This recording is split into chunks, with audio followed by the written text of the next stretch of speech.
하나님은 사랑이십니다. 사랑의 하나님께서 어느 족속을 진멸하라고 하는 끔찍한 명령을 하십니다. 15장 1절에 사무엘이 사울에게 이르되 여호와께서 나를 보내어 왕에게 기름을 부어 그의 백성 이스라엘 위에 왕으로 삼으셨은즉 이제 왕은 여호와의 말씀을 들으소서. 만군의 여호와께서 이같이 말씀하시기를 아말렉이 이스라엘에게 행한 일 곧 애굽에서 나올 때에 길에서 대적한 일로 내가 그들을 벌하노니 지금 가서 아말렉을 쳐서 그들의 모든 소유를 남기지 말고 진멸하되 남녀와 소아와 젖먹는 아이와 우양과 낙타와 나귀를 죽이라 하셨나이다. 신명기 25장 18절에 이스라엘이 애굽에서 나왔을 때 연약하고 피곤해서 뒤처진 백성들이 있었어요. 아말렉은 그런 이스라엘 백성들을 공격을 해서 엄청난 고통을 주었습니다. 이런 아말렉 족에 관해서 하나님께서 그들을 진멸하라는 명령을 하고 있습니다. 이 명령은 사무엘 선지자를 통해서 이스라엘 초대 왕인 사울 왕에게 전해집니다. 이 진멸하라고 하는 말을 헤렘이라고 하는데요, 하나님을 대적하는 것을 지정해서 살아있는 것은 모두 죽이고 물건은 불태워 버리라고 하는 뜻입니다. 하나님은 아말렉에게 여러 차례 회개의 기회를 주었지만 그들은 더욱 악하게 하나님을 대적하고 이스라엘 백성들을 괴롭혔습니다. 사울 왕은 바로 21만 명의 군대를 소집을 해서 아말렉을 공격하고 대승리를 거두게 됩니다. 그 승리는 사울 왕의 탁월한 전술 전력이나 강력한 군대의 힘 때문은 아니었습니다. 출애굽기 17장 16절에 여호와가 아말렉과 더불어 대대로 싸우리라고 선언하셨기 때문에 승리한 것입니다. 아말렉 사람들의 운명은 하나님께 무릎 꿇지 않는 모든 악인들에 대한 심판의 예고이고 끝까지 죄를 회개하지 않는 자들에 대한 하나님의 공의의 심판인 것입니다. 죄의 삭은 사망입니다. 하나님의 공의의 심판은 죄를 회개하지 않는 모든 악인들에게 해당되는 것입니다. 우리 어떻습니까? 내가 착하게 살아서 순종을 잘해서 지금 존재하고 있는 것일까요? 예레미야가 3장 22절은 여호와의 인자와 긍휼이 무궁하심으로 우리가 진멸되지 아니함이니이다. 누가복음 13장 5절에 너희도 만일 회개하지 아니하면 다 이와 같이 망하리라. 하나님은 모든 사람이 구원받기를 원하십니다. 그리고 회개하기를 기다리고 계십니다. 하나님의 사랑하시는 긍휼과 자비 때문에 우리가 존재하는 것입니다. 예배한 우리 모두 하나님의 말씀을 들으며 마음의 찔림을 받고 죄를 회개하고 새롭게 사는 은혜가 있기를 예수님 이름으로 바랍니다. 승리한 사울은 어떻게 했을까요? 9절 사울과 백성이 아각과 그의 양과 소의 가장 좋은 것 또는 기름진 것과 어린 양의 모든 좋은 것을 남기고 진멸하기를 즐겨 아니하고 가치 없고 하찮은 것은 진멸하니라. 사울은 선별해서 죽였어요. 좋은 가축은 가져오고 아각 왕은 잡아왔습니다. 하나님의 말씀을 들어야 합니다. 사무엘 선지자가 사울에게 무엇을 말하고 있나요? 1절에 왕은 여호와의 말씀을 들으소서. 왕이라도 하나님의 목소리를 들으라는 것입니다. 왕은 주권자가 아니에요. 왕으로 쓰임받도록 하나님께서 허락한 존재인 것입니다. 피아노 소리가 좋다고 해서 피아노가 우쭐하고 자기가 잘난 양 교만하면 어찌 되겠습니까? 반주자가 피아노 연주를 잘해 주어서 좋은 소리가 나는 거지요. 우리를 쓰시는 이는 하나님이십니다. 하나님의 뜻에 합당하도록 살다가 하나님께 감상, 영광 돌리는 인생이 되어야 합니다. 믿음으로 사는 것은 하나님의 말씀을 듣는 것으로 시작이 됩니다. 말씀을 들어야 믿음이 생기고, 믿음이 생겨야 아멘 할 수가 있고, 아멘 하여 순종할 수가 있는 것입니다. 자기를 위한 기념비를 세우느냐, 하나님께 감사 예배하느냐. 인간이 사는 제일 되는 목적은 하나님께 영광을 돌리고 하나님을 영원토록 즐거워하는 것입니다. 승리했으면 하나님께 먼저 감사하고 예배를 해야 합니다. 출애굽기 17장 15절, 모세는 전쟁에서 큰 승리를 한 이후에 하나님께 제단을 쌓으며 감사 예배를 하고 그 이름을 여호와 니시, 하나님은 나의 깃발입니다, 하나님은 나의 승리자입니다 하면서 예배를 했습니다. 사울은 승리한 이후에 무엇을 했을까요?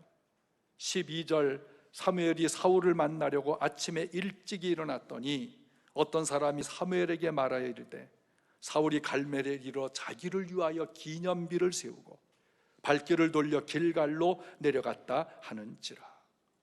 자신을 위해 기념비를 세웠어요. 자신의 공을 치하하는 공덕비를 세웠어요. 모세는 승리한 후 하나님 앞에 감사 예배로 영광을 돌리고, 사울은 승리한 후 자기를 위해서 기념비, 스스로 공을 치하하는 비석을 세웠어요. 사람은 자신이 영광 받으려는 욕심이 있습니다. 동료들과 같이 일을 했어도 마치 자기 혼자 다 한 양 드러내는 사람도 있습니다. 시편 115편 1절, 여호와여 영광을 우리에게 돌리지 마옵소서. 우리에게 돌리지 마옵소서. 오직 주는 인자하시고 진실하심으로 주의 이름에만 영광을 돌리소서. 아멘. 사람에게 보이려고 자기 의를 행하지 말고 선행을 하지 말아야 합니다. 예수님께서 병든 자를 고치고 바람과 파도를 잔잔하게 하고도 자기를 드러내지 말라고 하셨습니다. 누가복음 17장 10절, 이와 같이 너희도 명령받은 것을 다 행한 후에 이르기를 우리는 무익한 종이라, 우리가 하여야 할 일을 한 것뿐입니다 할지니라. 아멘. 하나님이 나를 쓰셔서 한 일인 것입니다. 하나님께 감사합시다. 하나님께 영광을 돌립시다. 불순종에는 변명이 있어요. 사울이 언제부터 불순종하고 타락했을까요? 사무엘상 17장에 다윗이 골리앗을 죽이고 백성들의 전폭적인 지지를 받으면서 사울이 죽인 자는 천천히요 다윗이 죽인 자는 만만이라, 이 노래를 듣고 시기가 났을 때부터일까요? 아니에요. 이전부터 사울은 불순종의 길을 택했어요. 사무엘상 13장에서 제사장만이 할 수 있는 번제를 드리며 율법을 어기고 월권을 했습니다. 이때 사무엘이 왕이 망령되게 행하며 하나님 명령을 지키지 않았다고 책망을 했어요. 사울은 선지자가 늦게 와서 다급하여 부득이하게 내가 제사장 노릇을 했다 하면서 변명을 합니다. 사무엘은 아말렉과의 전쟁에서 다 멸하고 아무것도 가져오지 말라고 했는데 왜 가져왔느냐고 묻습니다. 사울이 또 변명을 해요. 15절, 사울이 이르되 그것은 우리가 아말렉 사람에게서 끌어온 것인데 백성이 당신의 하나님 여호와께 제사하려 하여 양들과 소들 중에서 가장 좋은 것을 남기며 그 외의 것은 우리가 진멸하였나이다.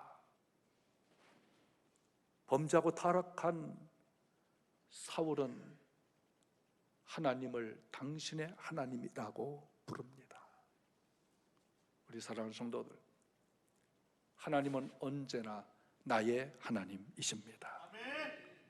나의 하나님, 내가 주를 사랑하나이다. 타락한 사울, 이후부터 계속해서 당신의 하나님이에요. 나의 하나님이십니다. 선지자는 사울 왕을 책망해요. 그 책망은 회개를 할 기회를 주는 것이에요. 하나님이 다 진멸하라 하셨는데 어찌하여 여호와의 목소리를 청종하지 않고 마음대로 하였소? 20절 사울이 사무엘에게 이르되 나는 실로 여호와의 목소리를 청종하여 여호와께 보내신 길로 가서 아말렉 왕을 끌어왔고 아말렉 사람들을 진멸하였으나. 이 뻔뻔함이라고 하는 것이 무엇일까요? 죄를 짓고도 잘못했다고 하지 않아요. 양심의 가책을 느끼지는 못해요. 회개하지 않아요. 자신의 행위를 죄로 인정하지 않고 전쟁 승리자가 전리품을 가져오는 것은 당연한 것 아니냐? 자신은 정당하다고 변명을 합니다. 21절 다만 백성이 그 마땅히 멸할 것 중에서 가장 좋은 것으로 길갈에서 당신의 하나님 여호와께 제사하려고 양과 소를 끌어왔나이다. 범죄의 책임을 누구에게 돌리고 있나요? 하나님께 돌리고 백성들에게 돌리고 있어요. 아담과 하와가 선악과 따먹고 추방당해 저주받고 도망쳐 숨어 있을 때 하나님이 먼저 찾아가서 아담아 왜 따먹었느냐 물으니 창세기 3장 12절에 아담이 이르되 하나님이 주셔서 나와 함께한 이 여자가 이 나무 열매를 주어서 내가 먹었습니다. 하와야 너는 왜 따먹었느냐? 뱀이 나를 끼워서 내가 먹었습니다. 책임을 서로 떠넘기면서 변명을 하고 있어요. 불순종하는 사람은 변명이 많습니다. 왜 그럴까요? 불순종은 거짓된 삶이기 때문이에요. 거짓말을 잘하는 사람을 보세요. 거짓을 포장하기 위해서 계속 다른 거짓말로 변명을 합니다. 진실하면 변명할 필요가 없어요. 정직하면 그대로 정직한 거지 포장도 변명도 필요가 없는 거예요. 거짓을 진실인 것처럼 속이려고 하니까 포장도 하고 꼼수도 부리고 변명하게 되는 것입니다. 불순종은 거짓된 사람이에요. 불순종은 혼합이에요. 우리말에 잡이라고 하는 단어가 있어요. 국어사전에도 나와요. 잡이란 여러 가지가 한데 뒤섞여 순수하지 않거나 자질구레함의 뜻을 나타내는 말이에요. 막대 먹었다라는 것이 잡이에요. 잡것, 잡놈, 잡년, 잡상인, 잡일, 잡가, 잡목, 잡초. 진짜에 잡것이 섞이면 진짜 같은 가짜예요. 거짓은 거짓이고 진실은 진실입니다. 거짓에 진실이 조금 섞인다고 해서 진실이 되는 것이 아니잖아요. 진실에 거짓이 섞인다고 거짓이 없어지는 것도 아닙니다. 거짓말한 사람은 거짓말한 이유를 변명하기 위해서 또 다른 거짓말을 생각합니다. 정직한 자는 그 이유를 생각하지 않아요. 정직으로 모든 것이 판명되기 때문인 것입니다. 사울에게 변명은 그럴듯해요. 백성들이 하나님께 제물을 드리려고 좋은 양과 소를 끌어왔습니다. 그것이 뭐가 잘못됐습니까? 솔깃하고 합당한 말처럼 들려요. 그런데 거짓은 혼합이에요. 그럴듯합니다. 진리는 거짓과 섞일 수가 없습니다.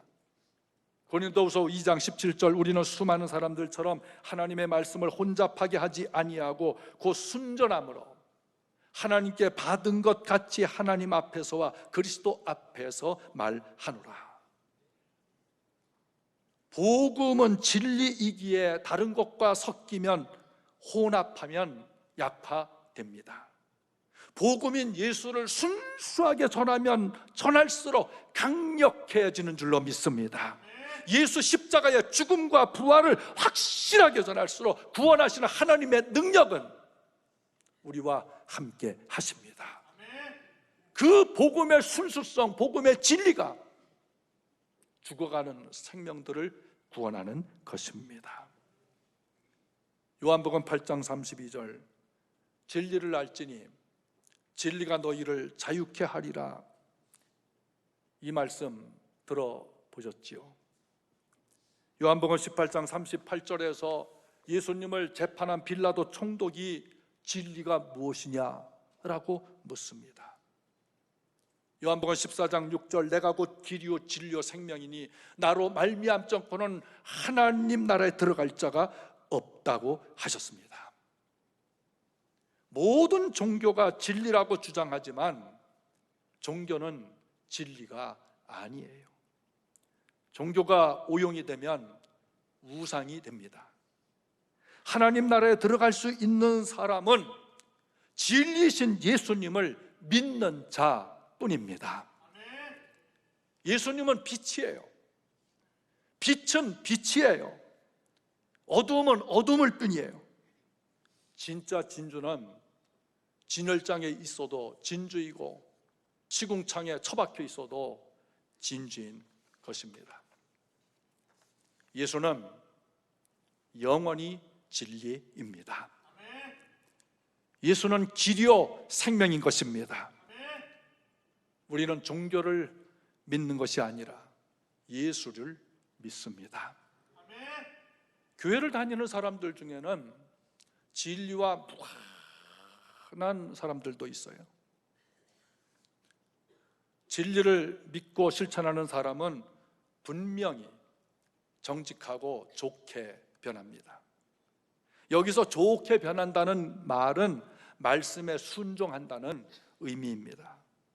천국 백성으로서 합당한 성품을 갖게 됩니다.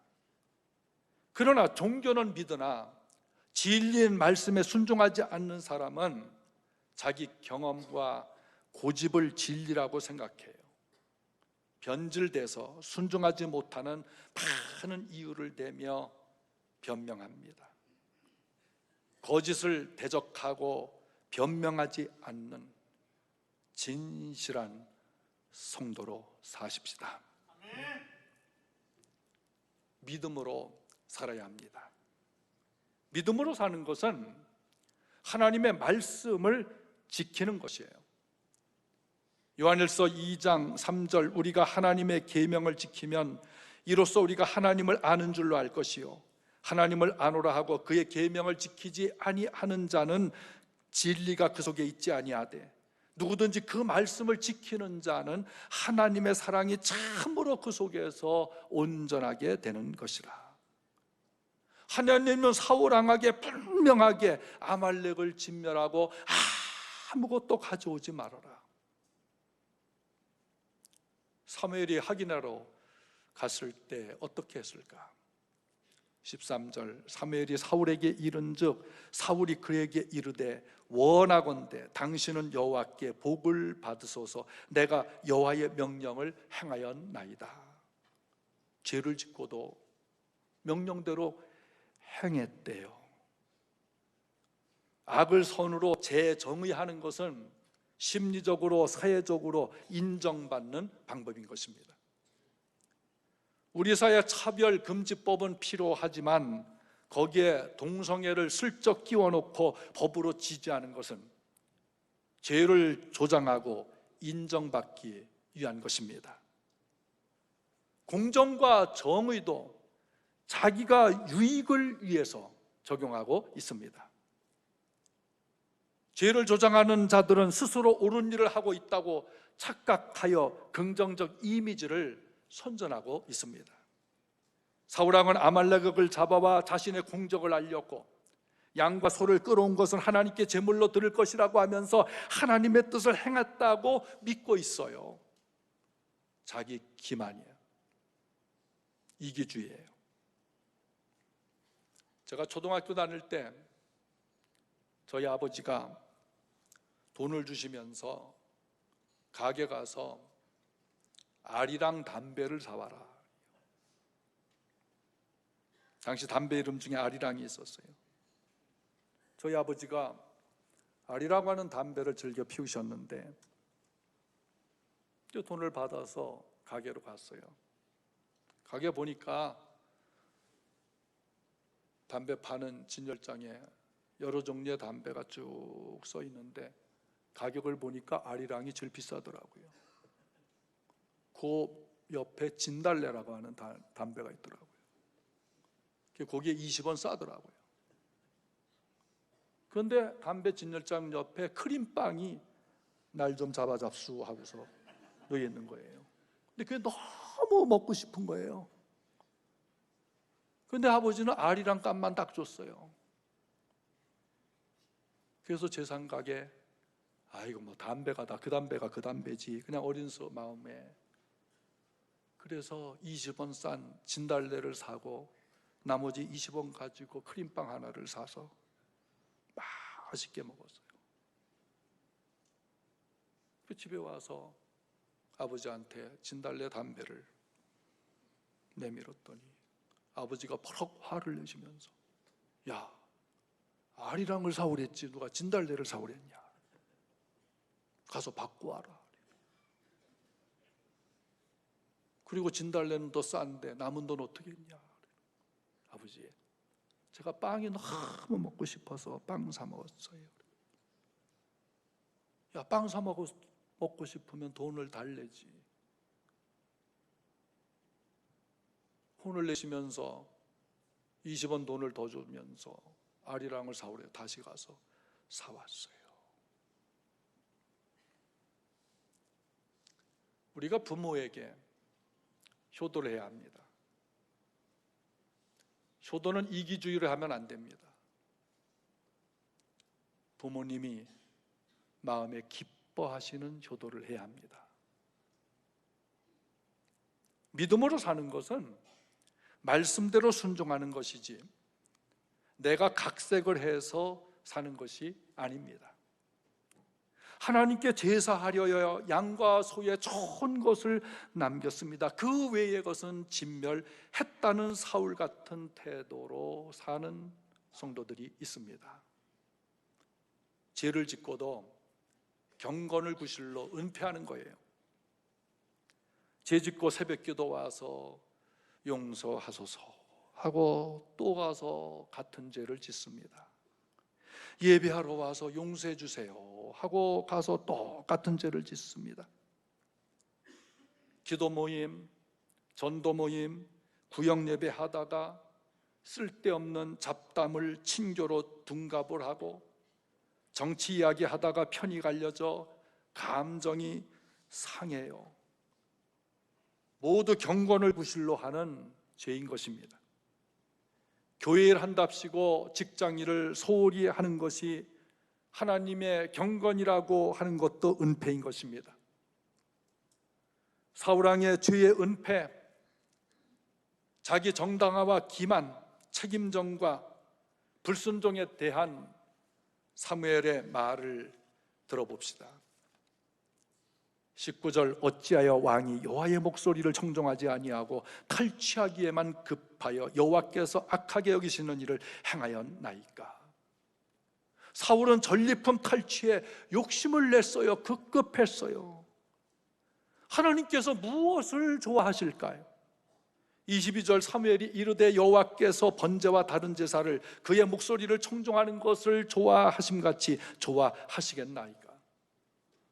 순종이 제사보다 낫고, 할렐루야, 순종이 제사보다 낫고 듣는 것이 수양의 기름보다 나으니 불순종은 회개해야 합니다. 불순종해서 양을 잡아 바치는 예배보다 순종하는 것이 낫습니다. 불순종은 무엇과 같을까요? 23절 같이 읽습니다. 이는 거역하는 것은 점치는 죄와 같고 완고한 것은 사신 우상에게 절하는 죄와 같음이라. 왕이 여호와의 말씀을 버렸으므로 여호와께서도 왕을 버려 왕이 되지 못하게 하셨나이다 하니 불순종은 우상 숭배와 같습니다. 불순종은 점쟁이 무당을 찾아가는 것과 같습니다. 하나님께서 사울을 버렸다고 선언해요. 사울의 불순종으로 사무엘은 얼마나 고통스러웠는지 몰라요. 10절에 여호와의 말씀이 사무엘에게 임하니라 이르시되 내가 사울을 왕으로 세운 것을 후회하노니 그가 돌이켜 내 명령을 행하지 아니하였음이니라 하신지라 사무엘이 근심하여 온 밤을 여호와께 부르짖으니라. 하나님이 후회하신다는 것은 인간의 이해를 돕기 위해서 사울을 버렸다는 의미로 사용되고 있습니다. 사무엘은 참 종의 모습이에요. 세상에 사는 악인들의 비참한 처지를 생각하며 오늘 그리스도인들은 눈물로 기도해야 합니다. 우리를 비박하고 대적하는 원수들이라 할지라도 그 영혼들을 불쌍히 여기면서 마치 마태복음 23장 37절에 예수님께서 십자가를 지시러 예루살렘 들어가셨을 때 예루살렘의 여성도들이 눈물을 펑펑 쏟았어요. 그때 예수께서 예루살렘의 딸들아 나를 위하여 울지 말고 이 성과 이 나라와 너희의 자녀들을 위해서 울라고 하셨습니다. 하나님을 사랑하는 사람의 공통된 기쁨은 모든 사람들이 예수님을 믿고 순종해서 구원받아 영생을 얻는 것입니다. 에스겔 33장 11절 하나님은 악인이 죽는 것을 기뻐하지 아니하고 악인이 그 길에서 돌이켜 떠나 사는 것을 기뻐합니다. 그러므로 모든 사람들은 악에서 떠나야 합니다. 사울은 돌이키지 않고 회개하지 않았어요. 자기 체면과 명예심을 집요하게 붙들고 있습니다. 24절 사울이 사무엘에게 이르되 내가 범죄하였나이다. 내가 여호와의 명령과 당신의 말씀을 어긴 것은 내가 백성을 두려워하여 그들의 말을 청종하였음이니이다.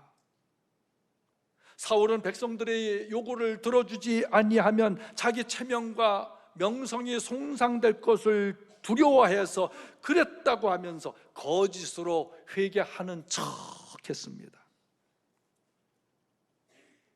모든 정치인마다 국민의 소리, 국민의 여론에 귀를 기울입니다. 그러나 국민 여론이 아니라 자기 지지자들의 소리만 듣고 있습니다. 사랑하는 성도들에게 분명하게 선포합니다.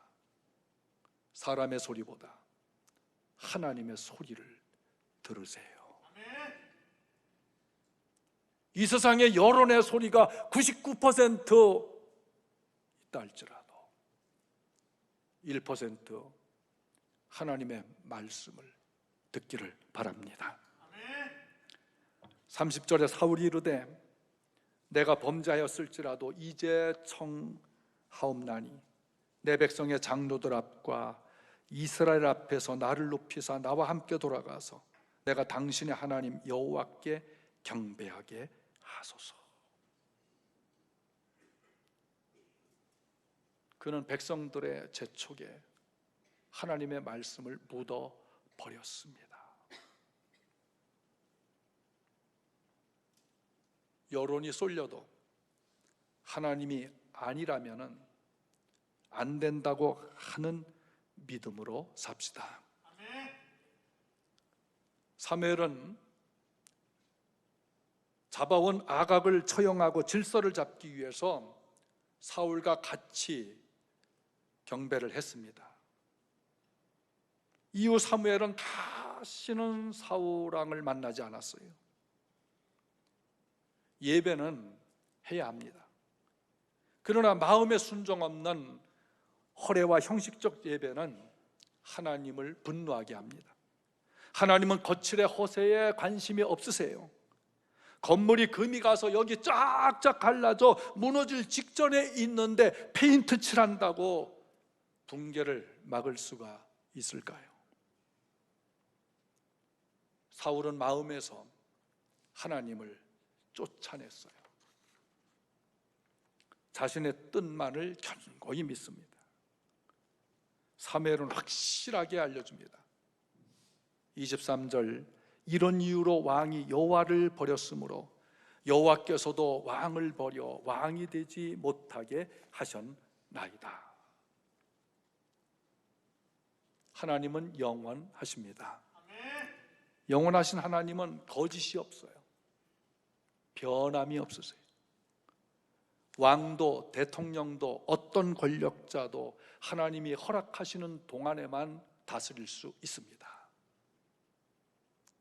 하나님은 낮추기도 하시고 높이기도 하십니다. 사울왕의 결말을 역대상 10장 13절에 사울이 죽은 것은 여호와께 범죄하였기 때문이라.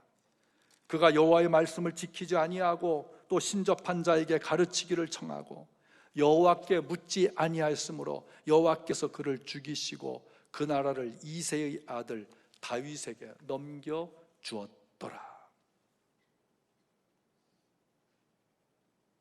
높아진 것 넘기는 것, 하나님은 아무 거리낌이 없습니다. 믿음으로 사는 것은 자신을 위한 것이에요. 믿음으로 살면 하나님께서 영광을 받으십니다. 믿음으로 사는 것은 나를 위한 것이에요. 말씀은 생명의 양식이고 나를 살리고 남을 살립니다. 믿음으로 살아 여러분 자신이 살기를 바랍니다. 믿음으로 살아 가정을 살립시다. 믿음으로 살아 이 사회를 살립시다. 믿음으로 살아 거짓 뉴스가 팽배해 있는 이 민족을 살리는 우리가 됩시다. 믿음으로 사는 자는 하나님의 위로야 붙잡으심과 천국의 상이 있는 것입니다. 믿음으로 삽시다. 믿음으로 삽시다.